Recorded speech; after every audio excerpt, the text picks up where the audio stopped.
Hi, welcome to lesson 41.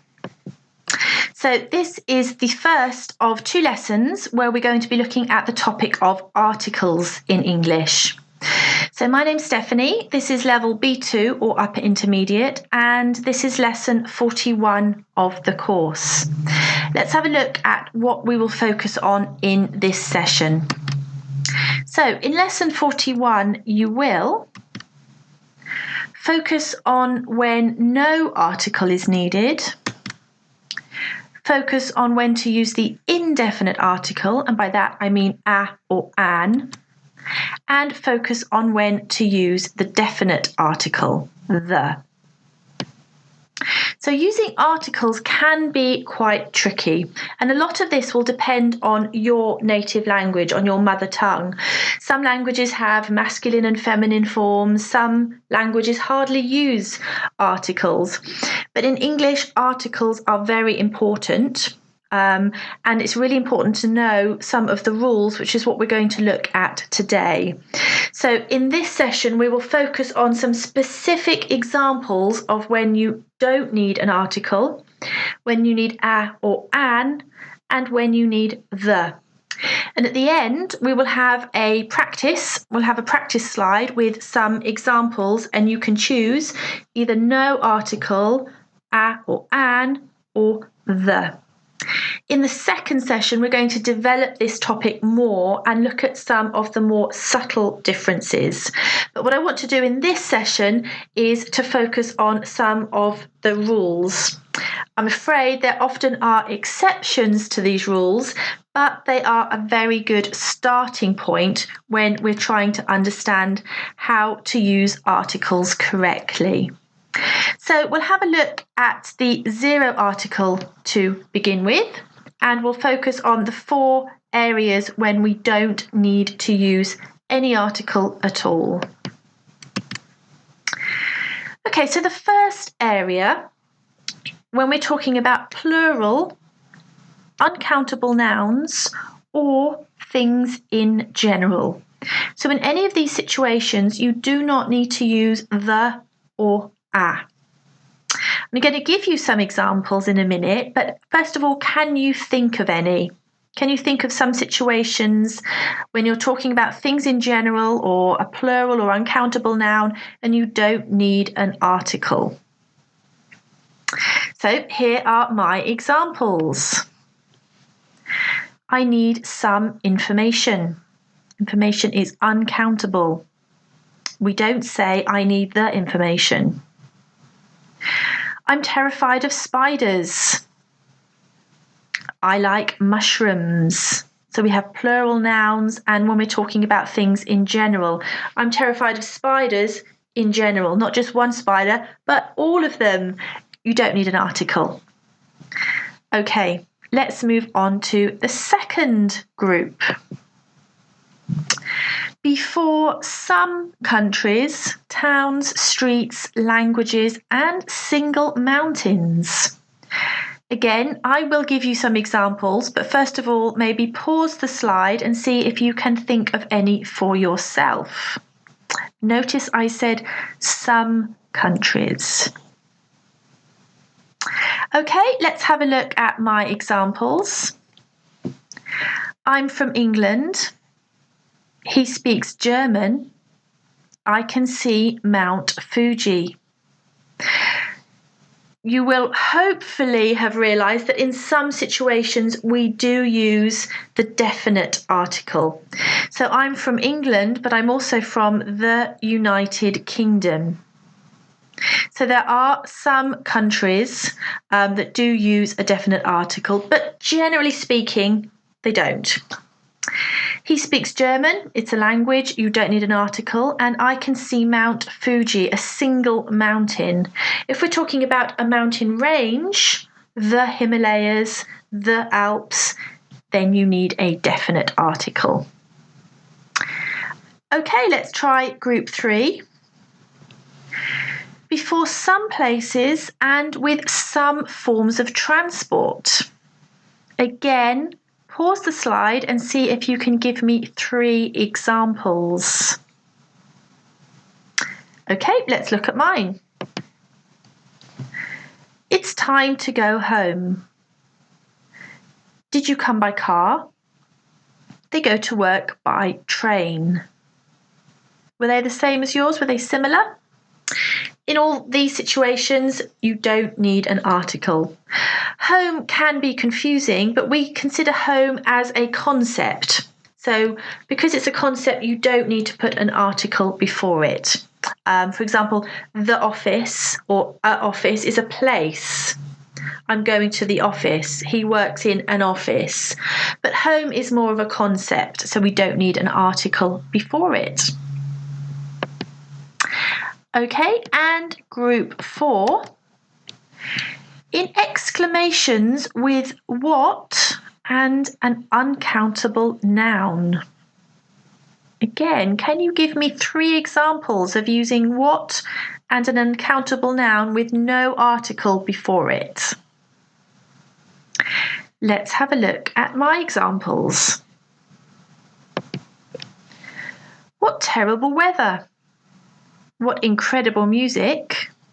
What delicious food! Weather, music and food are all uncountable.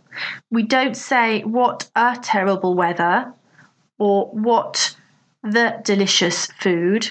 Weather, food and music, examples of uncountable nouns, and when you're using them with an exclamation, you don't need to use an article. So these are just 4 areas to focus on when you don't need anything before the noun. Again, there are some subtle differences which we'll look at in more detail in lesson 43. Let's move on then to the indefinite article, and by that I mean a or an. Okay. So when you mention something for the first time, I'm sure you've heard of this. When you talk about something for the first time in English, the first time you mention it, you need to use an indefinite article. Again, pause the slide and see if you can think of 3 examples when you mention something for the first time. Okay, maybe the picture gave you a clue as to what my example will be. Let's have a look. I ordered a sandwich. We stayed in a hotel. There's a storm coming. So, as I'm sure you know, the first time you mention something, you need a, but the second time you will use the. I ordered a sandwich. The sandwich was delicious. We stayed in a hotel. The hotel was expensive. But the very first time, when the person we're talking to doesn't know what we're talking about, which place in particular, we need an indefinite article. Okay, let's move on to the second group.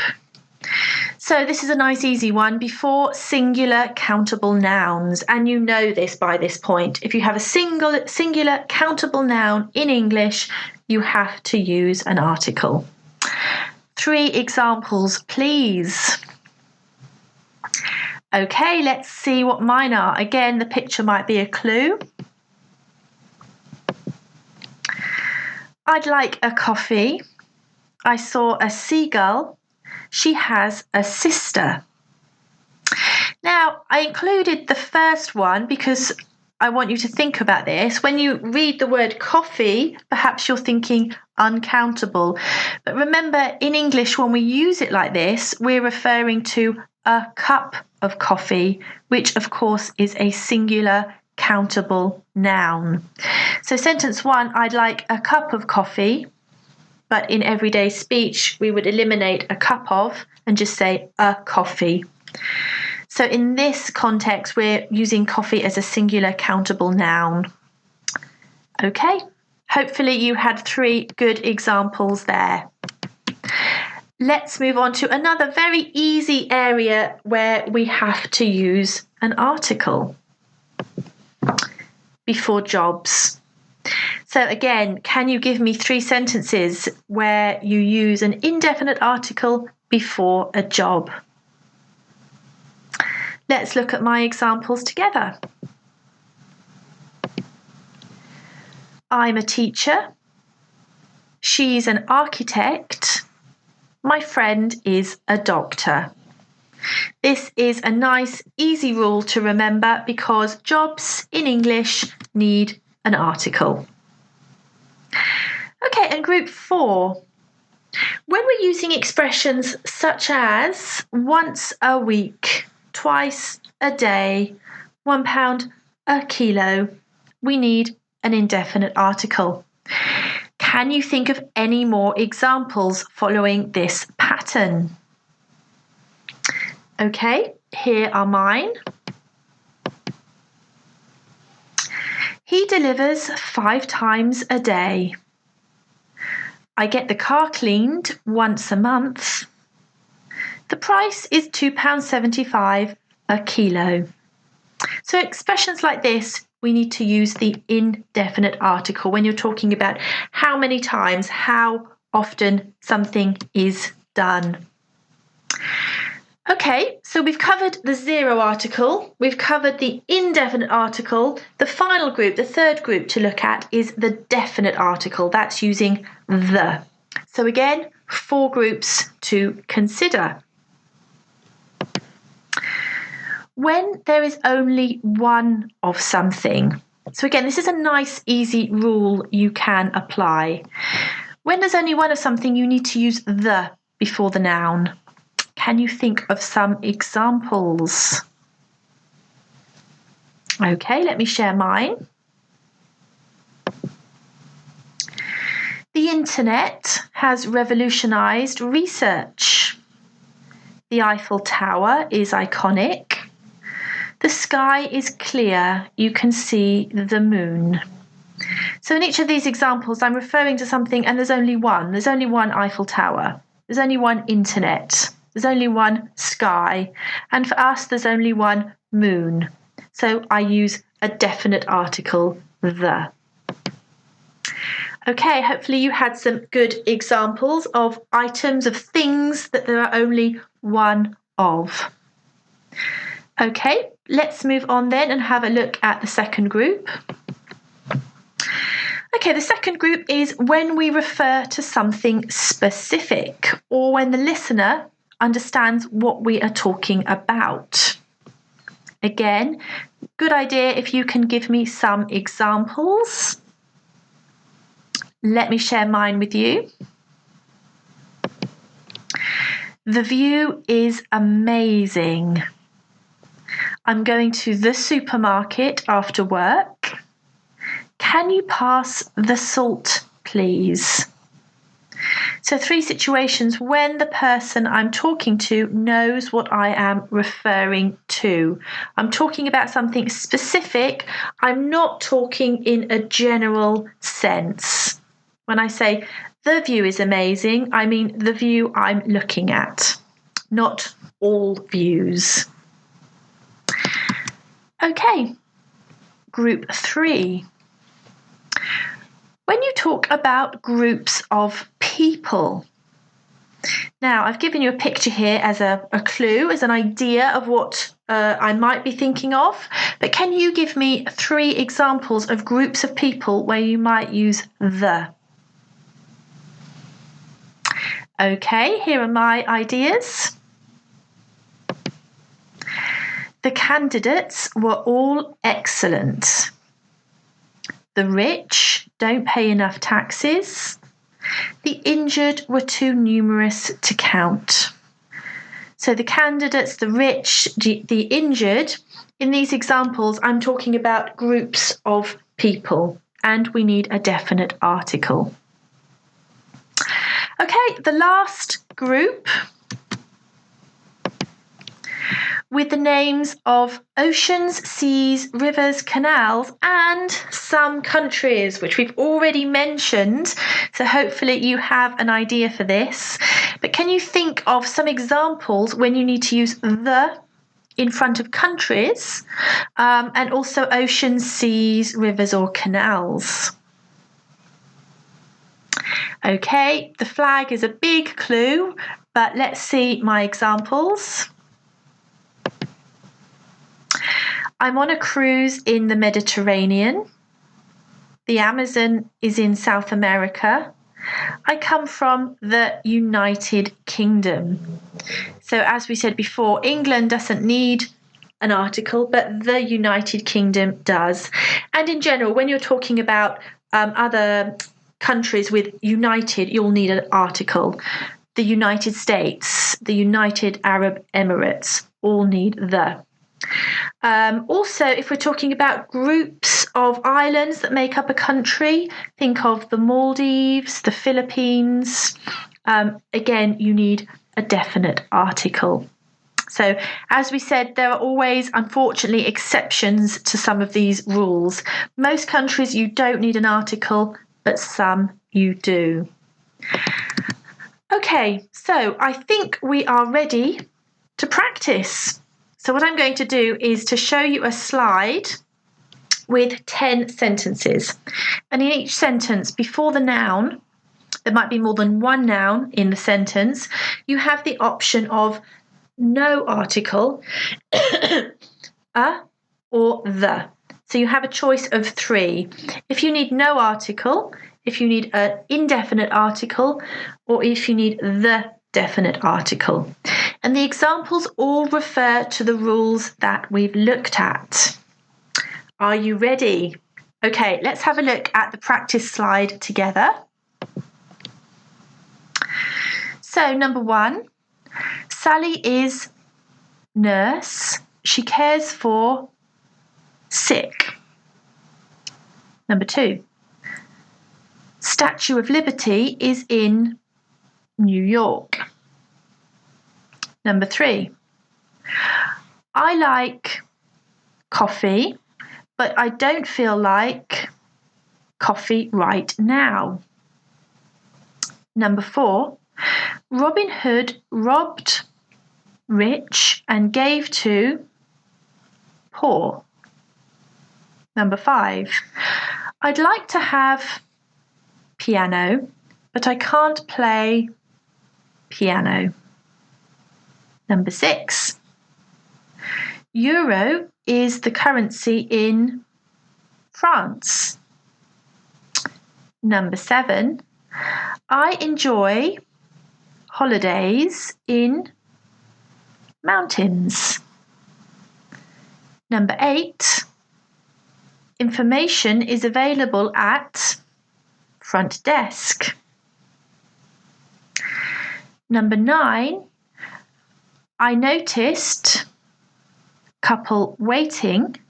I think the man, and I'm obstructing the next bit, is Spanish. And number 10, Portugal is in Europe. So lots to think about there. What I suggest you do is to pause this slide and try.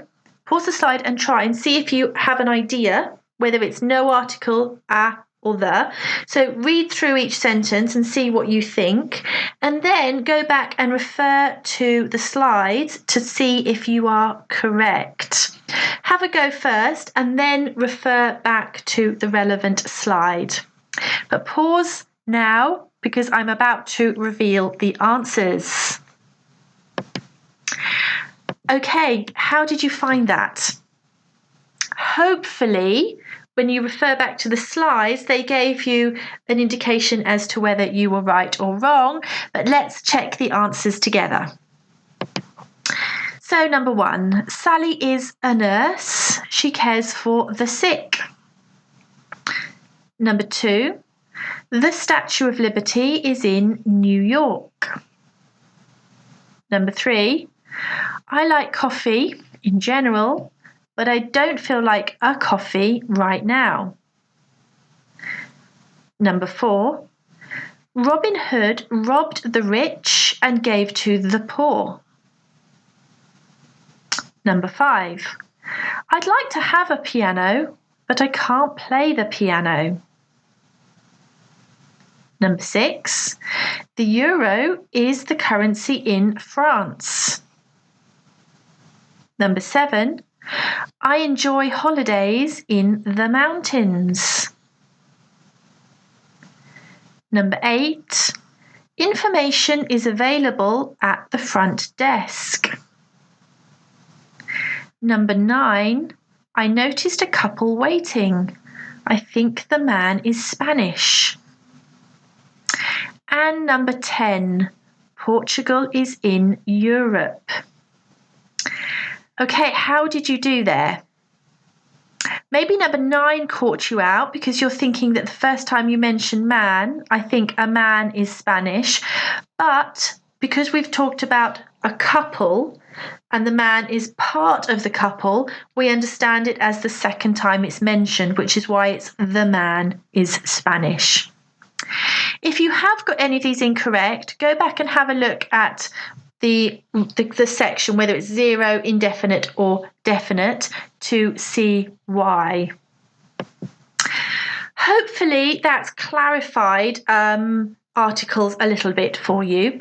There is a practice exercise as well after this session, and we will be returning to this topic in lesson 43, where we'll be looking at some of the more subtle differences between using the and a, or a and nothing, for example. So if you found this session useful, then I think you'll find lesson 43 very useful too. But in between, we have lesson 42, which is a vocabulary lesson and a really interesting one because we're talking about the environment. So really, really important if you're studying for an exam, because again, it's a topic examiners like to choose.